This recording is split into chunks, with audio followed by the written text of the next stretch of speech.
ታሪካችንን ከመጀመራችን በፊት ቻናሉን ሰብስክራይብ እና ቪዲዮውን ላይክ ማድረጋችሁን እንዳትረሱ። ይህ አዲስ ተከታታይ ታሪካችን የሚጀምረው ሀና በተባለች ቆንጆ የክፍል ተማሪ ነው። ሀና ታሪኳን ለኛ መተረክ ስትጀምር እናትና አባቷ ወደ ሌላ ከተማ ለመቀየር ወስኖ አብራቸው እንድትሄድ ጠይቀዋት እንደነበር እሷ ግን እምቢ በማለት በአንድ አፓርታማ ውስጥ ለብቻዋ ለመኖር እንደወሰነች ትነግረናለች። ነገር ግን እውነቱ ሌላ ነበር። ሀና በትምህርት ቤቱ ውስጥ በጣም ታዋቂ ከሆነ ወንድ ተማሪ ጋር በአንድ አፓርታማ ውስጥ አብሮ መኖር ከጀመሩ ይሄው 2 ዓመት ሆናቸው። ለመሆኑ በአንድ ላይ እንዲኖሩ ያደረጋቸው ምክንያት ምን ነበር? ይህንን ለመረዳት ወደ ኋላ ወደ 2 ዓመት ገደማ እንመለስና በትምህርት ቤቱ ልጃገረዶች ሁሉ በፍቅሩ የተገረፉለትን ሽን የተባለውን ታዋቂ ተማሪ እናገኛለን። የሀና ጓደኛ የሆነችው ሚንሱ ለሽን የነበራትን የፍቅር ስሜት ትገልጽለታለች። እሱ ግን በጭካኔ ውድቅ ያደርግባታል። በዚህ የተናደደችው ሀና ወደ እሱ በመሄድ እንዴት እንዲህ ታደርጋለህ ብላ ትጠይቀዋለች። እሱ ግን ሀና የጓደኛዋን ሁኔታ ተጠቅማ እሱን ለማውራት የፈለገች መስሎት አንቺም እንደምትወጂኝ እንዳትነግሪኝ ብቻ ይላታል። ሀና በንዴት ገንፍላ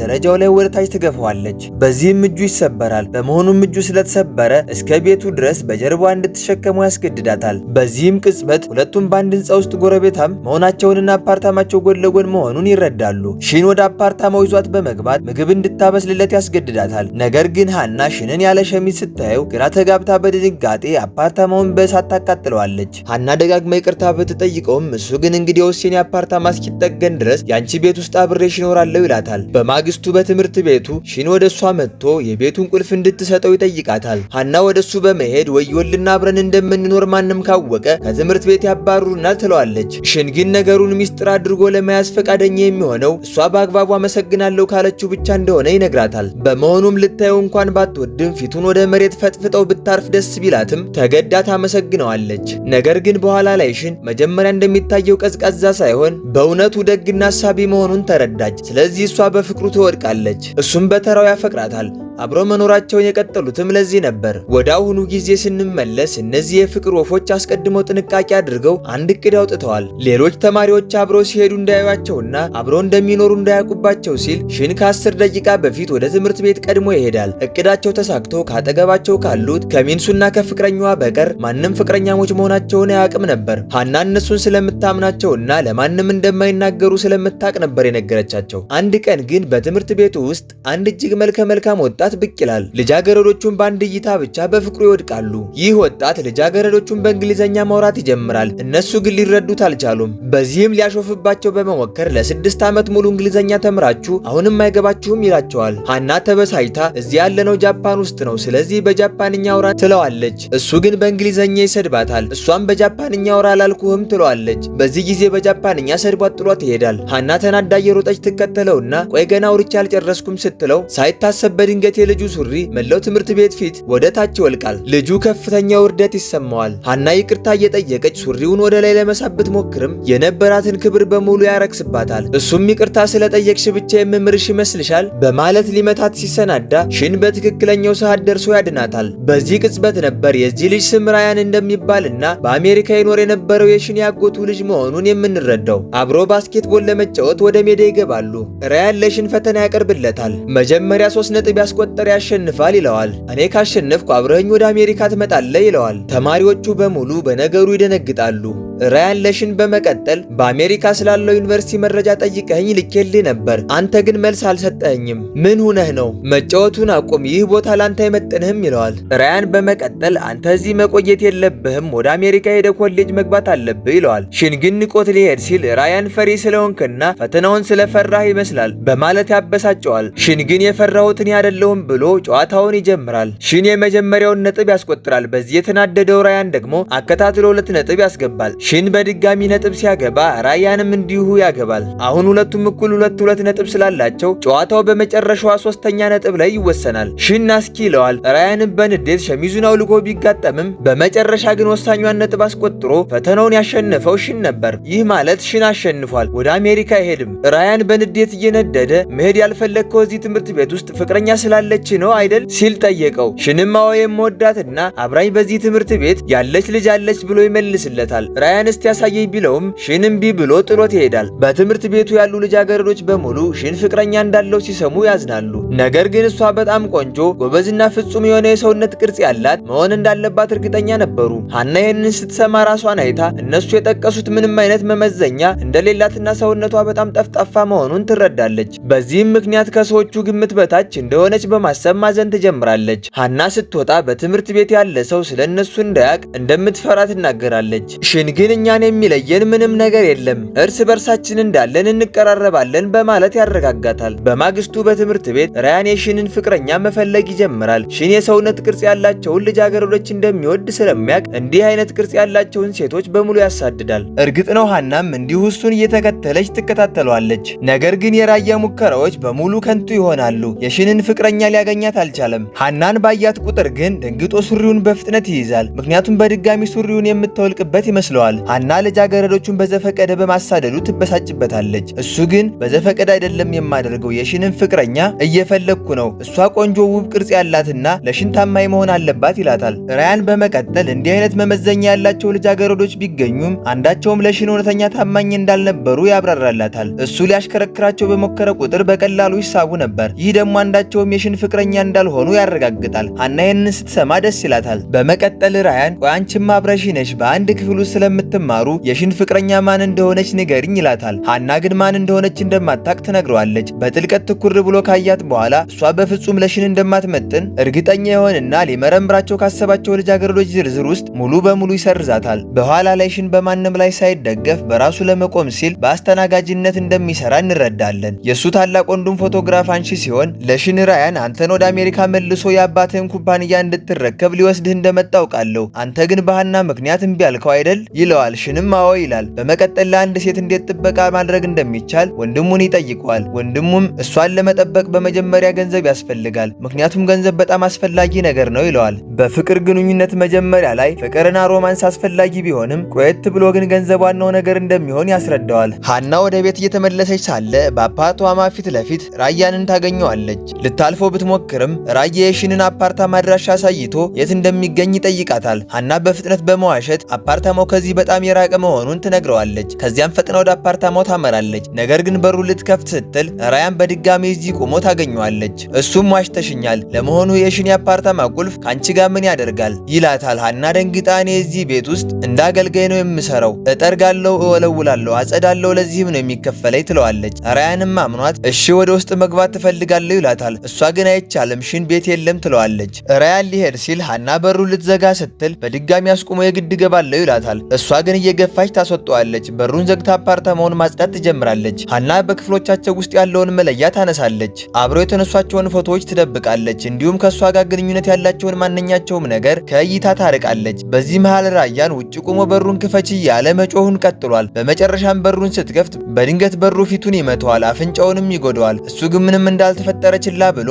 ወደ ውስጥ በመግባት ቤቱን መቃኘት ይጀምራል። ሀና የጡት ማስያዣዋ መሬት ላይ መውደቁን ስታይ በፍጥነት ለመደበቅ ትሞክራለች።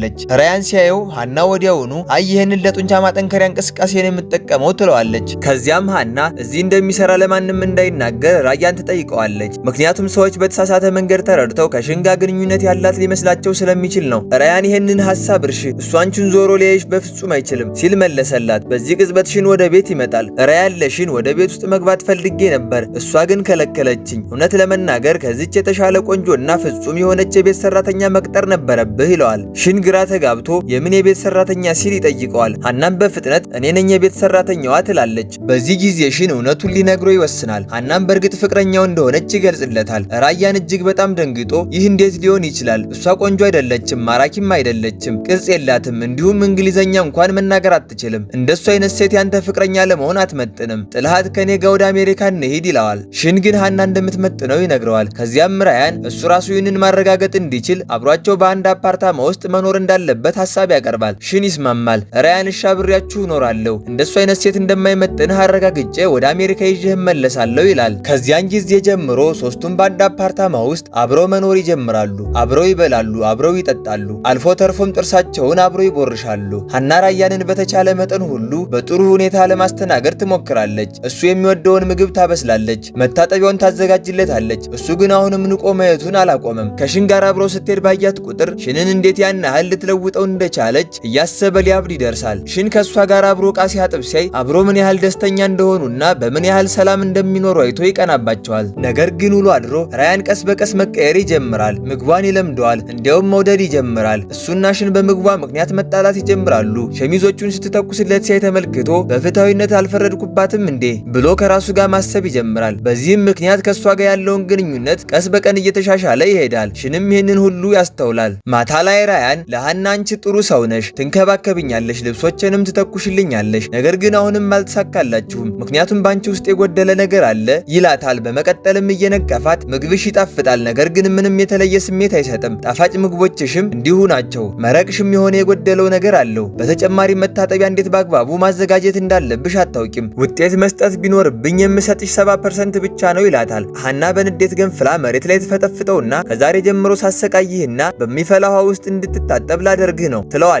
በመቀጠልም እኔ ቆንጆ፣ ማራኪ፣ በእንግሊዘኛ ጎበዝ ወይም ቅርጽ ያላት መሆኔን የመፍረድ ምንም አይነት መብት የለህም እያለች ትጮህበታለች። በዚህ ቅጽበት የሃና የንዴት የፊት ገጽታ ልክ ራያን ሲናደድ ከሚያሳየው የፊት ገጽታ ጋር ፍጹም ተመሳሳይ ነበር። ሽን መሳቅ ይጀምራል። ሁለታችሁም በጣም ትመሳሰላላችሁ ይላቸዋል። ሃና ግን አይደለም እያሾፈብኝ ነው፣ ትምህርት ሊሰጠው ይገባል ትላለች። በመሆኑም ሽን ራያን ከአፓርታማው አባሮ ያስወጣዋል። ከዚያም ሃና ለራያን በለሰለሰ ድምፅ ወደ ውስጥ እንድትገባ ፈቅድልሃለሁ፣ ግን በአንድ ቅድመ ሁኔታ ነው። ለሽን እንደምመጥን ካረጋገጥኩልህ እሱን ትተኸው ወደ አሜሪካ ለመውሰድ የምታደርገውን ሙከራ ታቆማለህ ትለዋለች። ራያን ይስማማል። እሺ፣ ነገር ግን ያ ሊሆን የሚችልበት እድል ከ1 ሚሊዮን 1 ነው፣ እንደውም ከ1 ቢሊዮን 1 ነው። በሌላ አነጋገር የማይቻል ነገር ነው ይላታል። ሃና ወዲያውኑ በሩን እንደገና ፊቱ ላይ ትዘጋበታለች። አፍንጫውንም ለሁለተኛ ጊዜ ትጎዳዋለች። አንድ ቀን የሽን ወንድም ሽን የአሜሪካ ዩኒቨርሲቲ ማመልከቻ ሲሞላ ያየዋል። በዚህ ጊዜ ሽን አሜሪካ ሄዶ ለመማር እያቀደ መሆኑን ወዲያውኑ ይገነዘባል። ሽን ይህን ሁሉ የሚያደርገው ለሃና ሲል ብቻ እንደሆነና እሷን በአግባቡ መጠበቅ እንዲችል መሆኑን ይነግረዋል። በተጨማሪም ወንድሙ ይህንን ሚስጥር ለሃናም ሆነ ለራያን እንዳይነግራቸው አጥብቆ ይጠይቀዋል። በዚህ ቅጽበት ራያን ይመጣና ሽንን ከሌሎች ልጃገረዶች ጋር ለመዝናናት እንዲወጡ ይጠይቀዋል። ነገር ግን ሽን በስራ የተጠመደ መሆኑን በመግለጽ እምቢ ይለዋል። ራያን በዚህ ጊዜ ሽን ሙሉ በሙሉ የተቀየረው በሃና ምክንያት እንደሆነ በእውነት ይሰማዋል። የሽን ወንድም ለራያን ሲያስረዳው የሃና ከሽን ጎን መሆን ሽን ወላጆቹ ከተለያዩ ጊዜ አንስቶ ከልጅነቱ ጀምሮ የተሸከመውን የስሜት ባዶነት እንደሞላለት ይነግረዋል። በተጨማሪም ሽን ሃናን በእውነት እንደሚወዳትና መቼም ቢሆን ጥሏት እንደማይሄድ፣ ይህ ማለት ደግሞ ራያን ራሱ በመጨረሻ የአባቱን ኩባንያ መረከብ ግድ እንደሚሆንበት ያስረዳዋል። ቆየት ብሎ ሃና ለሽን ጃኬት ለመግዛት ትወስናለች። ራያን ሲያያት ያለባበስ ምርጫዋ በጣም መጥፎ መሆኑን ያስተውላል። ስለዚህ ሊረዳት ይወስናል። ነገር ግን እሷ ጃኬት በመረጠች ቁጥር እንደማያምርባትና ለሽን እንደማይስማማው እየነገረ ያጣጥልባታል። ከዚያም ራያን ለራሱ የሚሆን ጃኬት ይመርጣል። ሃናም ይህ ጃኬት በእውነት ይስማማሃል፣ ያምርብሃል ትለዋለች። ራያን ወዲያውኑ ወደ እኔ ለመቅረብ እየሞከርሽ ነው እንዴ ይላታል። አንተ የሽን ያጎት ልጅ ስለሆንክ ጥሩ ግንኙነት እንዲኖረን ፈልጌ ነው። ትንሽም እንኳ ከወደድከኝ ምናልባት ትተህን ወደ አሜሪካ ለመውሰድ የምታደርገውን ሙከራ ታቆም ይሆናል ብዬ ነው ትለዋለች። ራያን በድንገት ያዛትና ወደ እሱ አስጠግቶ ለሽን በቀላሉ የምትገኝ ሴት እንደሆንሽና እኔን ለማማለል እንደሞከርሽ ነግረዋለሁ ይላታል። ሃና ተናዳ ትመተውና እኔ የፈለግኩት ጥሩ ግንኙነት እንዲኖረን ብቻ ነበር፣ ከዛ ውጭ ምንም የፈለግኩት ነገር የለም ትለዋለች። ሽን ወደ ቤት ሲመጣ ሃናን እዚያ ሲያጣት ራያን ይጠይቀዋል። ራያን በመካከላቸው የተፈጠረውን ጭቅጭቅ ይነግረዋል። ሽን ሃናን ለመፈለግ ይወጣል። ራያን በንዴት እየረገመችው ያገኛታል። ሽን ወደ ራያን ለመቅረብ ወይም ግንኙነታቸውን እንዲቀበል ለማድረግ መሞከር እንደሌለባት፣ ምክንያቱም እሱ እንዳለችበት ሁኔታ እንደሚቀበላትና እንደሚወዳት ይነግራታል። ሃና ይህንን ሁሉ ያደረገችው ራያን ግዴለሽ ስለሆነና በእውነት ወደ አሜሪካ ሊወስደው ስለሚችል እንደሆነ ከሱም መለየት ስለማትፈልግ እንደሆነ ትነግረዋለች። ሽንም አቅፎ ያረጋጋታል። መቼም ጥሏት እንደማይሄድ ቃል ይገባላታል። በማግስቱ ሃና ራያንን ይቅርታ ለመጠየቅ ስጦታ ይዛ ትሄዳለች። ነገር ግን ፍሪጁን ስትከፍተው እሱም ይቅርታ ሊጠይቃት ኬክ አዘጋጅቶ እንደነበር ትረዳለች። ስለዚህ አብሮ ተቀምጠው ይበላሉ። በመጨረሻም ይታረቃሉ። ሃና ሽንን ወደ አሜሪካ ለመውሰድ ለምን ይህን ያህል እንደሚፈልግ ትጠይቀዋለች።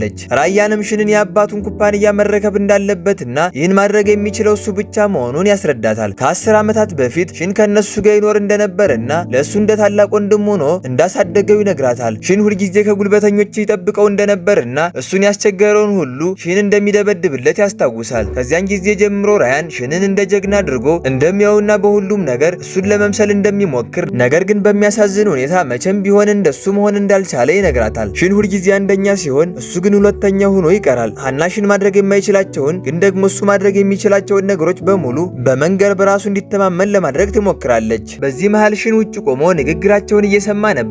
ከራያን ንግግር ንግግር በመነሳት ራያን ለሃና የፍቅር ስሜት ማሳደር እንደጀመረ ይገነዘባል። ስለዚህ ወዲያውኑ ወደ ውስጥ ይገባና ሃናን አቅፎ በራያ ፊት ይስማታል። ይህን ያደረገው ራያን ያንን ስሜት ማጥፋት እንዳለበት በዝምታ መልእክት ለማስተላለፍ ነበር። በማግስቱ በትምህርት ቤት ሃናና ሽን ፍቅረኛሞች እንደሆኑ ወሬ ይሰራጫል። ሃና ታስተባብላለች። ነገር ግን ልጃገረዶች አብሮ ሲሄዱ ያዩአቸው ሰዎች እንዳሉ ይናገራሉ። ሽን ጣልቃ ሊገባ ሲል ራያን ቀድሞ ጣልቃ በመግባት ሃና በእርግጥ የእሱ ፍቅረኛ እንደሆነችና በጣም ናፍቋት እሷን ለማየት ብቻ ከሩቅ አሜሪካ እንደመጣ ይናገራል። ለልጃገረዶቹም ሃና ከሽን ጋር አብረ የሄደችው ሽን ያጎቱ ልጅ ስለሆነ ብቻ እንደሆነ ይነግራቸዋል። ከዚያም ስለሷ መጥፎ ነገር የሚወራ ማንኛውም ሰው ላይ ዛቻ ያሰማል። የራያንን ውሸት ለመደገፍ ሽን በድንገት ሃናን ይዟት በትምህርት ቤቱ መተላለፊያ ላይ አብሯት ይሄዳል። ቆየት ብሎ ሃና ስለ ረዳት ራያንን ታመሰግነዋለች። እሱ ግን ያደረገው ለእሷ ብሎ እንዳልሆነ ይነግራታል። ይህን ያደረገው ሽን ከትምህርት ቤት እንዳይባረር ለእሱ ሲል ብቻ እንደሆነ ይገልጻል። ሃና ግን አሁን ለእሷ በእውነት እንደሚያስብላት ግልጽ ስለሆነ መዋሸቱን እንዲያቆም ትነግረዋለች።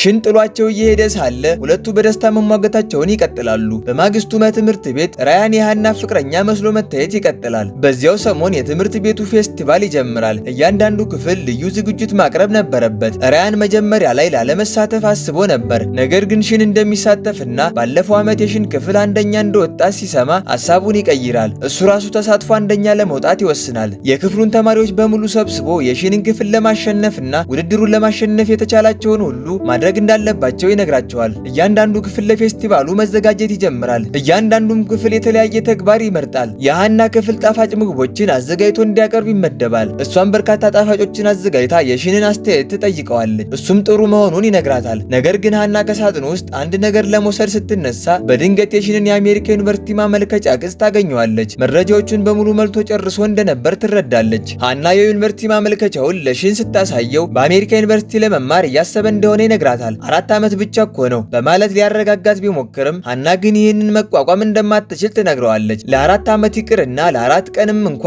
ካንተ መለየት መሸከም አልችልም በማለት በስሜት ተሰባብራ ታለቅሳለች። ከዚያም እያለቀሰች ከቤት ውስጥ ትሄዳለች። ሚንሱ ልታጽናናት ትመጣለች። ሽን ሐሳቡን እንዲቀይር ለማድረግ እንደምትረዳት ትነግራታለች። ነገር ግን ሃና ራሷ ልታገኘው እንደምትፈልግ ገልጻ እምቢ ትላለች። ይህ የሚያሳየው ሃና ምን ያህል ብልህና ሐሳቢ እንደሆነች ነው። ምክንያቱም ጓደኛዋን ከፍቅረኛዋ ጋር ባላት ችግር ውስጥ መሳብ አልፈለገችም። በተለይ ሚንሱ ቀደም ሲል ሽንን ትወደው ስለነበር በፌስቲቫሉ ቀን ራያን የክፍሉን ተማሪዎች ያነቃቃል። ዘንድሮ በእርግጠኝነት ማሸነፍ እንዳለባቸው ደጋግሞ ያሳስባቸዋል። ከዚያም በኋላ ሃናን ለማየት ይሄዳል። ባያትም ቅጽበት ምን ያህል ውብ ሆና እንደታየችው ይደነግጣል። ሃና ግን እንደተለመደው በእንግሊዘኛ እየሰደባት እንደሆነ ታስባለች። ራያን ሽን ያለ እሷ መኖር ስለማይችል ወደ ቤት እንድትመለስ ይጠይቃታል። ሃናም አሁንማ በመጨረሻ ሽንን ወደ አሜሪካ ይዘው ስለምትሄድ ከማንም በላይ ደስተኛ ሰው አንተ ነህ ስትል ትመልስለታለች። ራያን ይበሳጫል። ሃናም የተሳሳተ ነገር እንደተናገረች ትረዳለች። በዚህ ቅጽበት የክፍሏ ልጃገረዶች ከስራ ትንሽ ረፍት እንድትወስድ ይነግሯታል። በመሆኑም ራያን ፍቅረኛዋ መስሎ አብሯት በፌስቲቫሉ ላይ መዘዋወር ይጀምራል። ራያን አጋጣሚውን ተጠቅሞ በሽን ላይ ያሾፋል። ከዚያም ወደ ፍቅረኛሞች ውድድር ይጎተታታል። ሁለቱም ለአንድም ጥያቄ እንኳ በትክክል መመለስ ሳይችሉ ቀርተው የመጨረሻ ደረጃ ይይዛሉ። አስተናጋጁን በመጨረሻ እርስ በርስ መሳሳም እንዳለባቸው ይነግራቸዋል። ሁለቱም ይደነግጣሉ።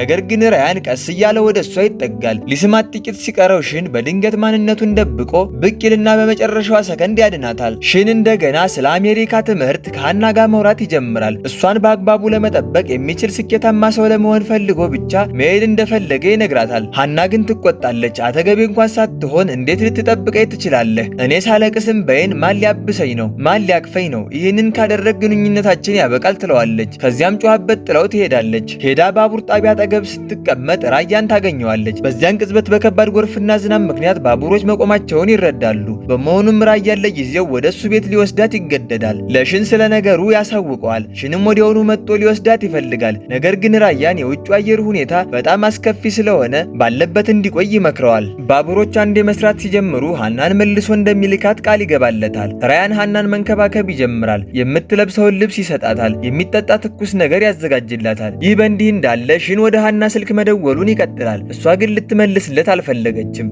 ራያን ስልኩን ሰጧት እንድትመልስለት ይነግራታል። እሱ ግን መታጠቢያውን ሊያዘጋጅ ይሄዳል። እሷ ግን አሁንም የሽንን ጥሪ ችላ ትላለች። በመጨረሻም የሽን ወንድም ሽንን ሊጠይቀው ይመጣና ስለ ሃና ይጠይቀዋል። ሺን እንደገና ይደውላል። በዚህ ጊዜ ራያን ያነሳና ሃና ገና መታጠቢያ ቤት ውስጥ መሆኗን ይነግረዋል። በንግግራቸው መሃል ሺን አሁን ለሃና ስንት ነጥብ እንደሚሰጣት ራያን ይጠይቀዋል። ራያንም ራሷን በተሻለ ሁኔታ ብትንከባከብ፣ ይበልጥ ጎንጆ ብትሆን፣ ቅርጽ ብታወጣና እንግሊዘኛዋን ብታሻሽል እውነት ከመቶ ሙሉ 100 ነጥብ እሰጣት ነበር ይለዋል። ይህንን የሰማው ሺን ሃና ከእጁ ልታመልጥ እንደምትችል በድንገት ፍርሃት ይሰማዋል። በመሆኑም ወዲያውኑ እሷን ለማየት በችኮላ ይወጣል። በዝናብ ውስጥ እየሮጠ ሳለ መጀመሪያ ከተገናኙበት ጊዜ ጀምሮ አብረው ያሳለፏቸውን ትውስታዎች በሙሉ ያስባል። እሷን ለመጠበቅ ሲል ይበልጥ ጠንካራ ለመሆን ወደ አሜሪካ መሄድ ወይስ ከጎኗ መቆየት በሚል ምርጫ መካከል ልቡ ይከፈላል። ሺን ቀደም ሲል የሚወዳቸው ሰዎች ሁሉ ጥለውት እንደሄዱት ሁሉ ሃናም ጥላይ ትሄድ ይሆን ብሎ በጣም እንደፈራ ለወንድሙ ይነግረዋል። ወንድሙ ግን አሁን ከምንም በላይ ዋናው ነገር ሄዶ ይቅርታ መጠየቅ መሆኑን በመንገድ ያረጋጋዋል። እዚያው ራያን ቤት ሃና ሶፋው ላይ ተኝታ ሳለ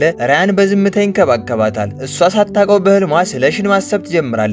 ራያን ግን አጋጣሚውን ተጠቅሞ ወደ እሷ ይጠጋል። ስትነቃ ትደነግጥና ወዲያውኑ ትገፋዋለች። በዚያው ቅጽበት ሺን ይደርስና ወደ ቤታቸው ይዟት ይሄዳል። ወደ ቤት እየተመለሱ ሳለ ሃናም ሆነ ራያን ባልተለመደ ሁኔታ ዝም ማለታቸውንና ባህሪያቸውን እንደተቀየረ ያስተውላል። ሃና እሱን ለማውራት ፈቃደኛ ስላልሆነች ሺን የሆነውን ነገር ራያን ለመጠየቅ ይሄዳል። ራያንም በቀጥታ ስሜያታለሁ ይለዋል። ሺን ወዲያውኑ ወደ ቦክስ ይለውጠዋል። ሁለቱም መደባደብ ይጀምራሉ። ሺን ሁልጊዜ አስቦ የነበረውን አይነት ጀግና አይደለም ይለዋል። በመቀጠልም ራያን ጃፓን ከመጣ ጀምሮ እሱን ይፈራው እንደነበር፣ ምክንያቱም ራያን ለሃና ስሜት እንዳለው ያውቅ እንደነበር ያምናል። ራያንም እሷ አንተን የምታይበትን ያህል እኔን አይታይ ስለማታቅ መቼም ቢሆን አንተን ማሸነፍ አልችልም ሲል ይመልስለታል።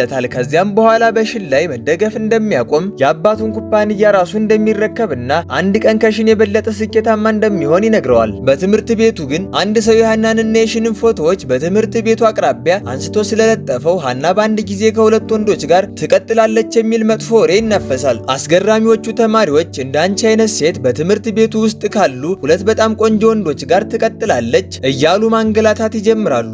ነገር ግን ራያን በሁሉም ፊት ጣልቃ በመግባት ከሃና ጋር ፍቅረኛሞች እንዳልነበሩና እሷ በእርግጥ የሺን ፍቅረኛ እንደሆነች ለተማሪዎች ያውጃል። መጀመሪያ ላይ ልክ እንደናንተ እኔም ዝቅ አድርጌ ያያት ነበር፣ ነገር ግን በኋላ ላይ ታማኝና 100% የምትገባ መሆኗን ተረዳሁ ይላል። እሷ በእውነት ሺንን እንደምትገባው ይመሰክራል። ሺንም አጋጣሚውን ተጠቅሞ መላው ትምህርት ቤት ፊት ለሃና ያለውን ፍቅር በይፋ ይገልጻል። ከጎኗ እንደሚሆንና ወደ አሜሪካ እንደማይሄድ ይነግራታል። ሃና በደስታ ትወጣለች። ተማሪዎቹም ያጨበጭቡላቸዋል። በዚህም ታሪካችን እዚህ ላይ ያበቃል። ቪዲዮውን ላይክ እና ቻናሉን ሰብስክራይብ በማድረግ ቤተሰብ ሁኑ። ቀጣይ በሌላ ፊልም እስክንገናኝ ደህና ሁኑ።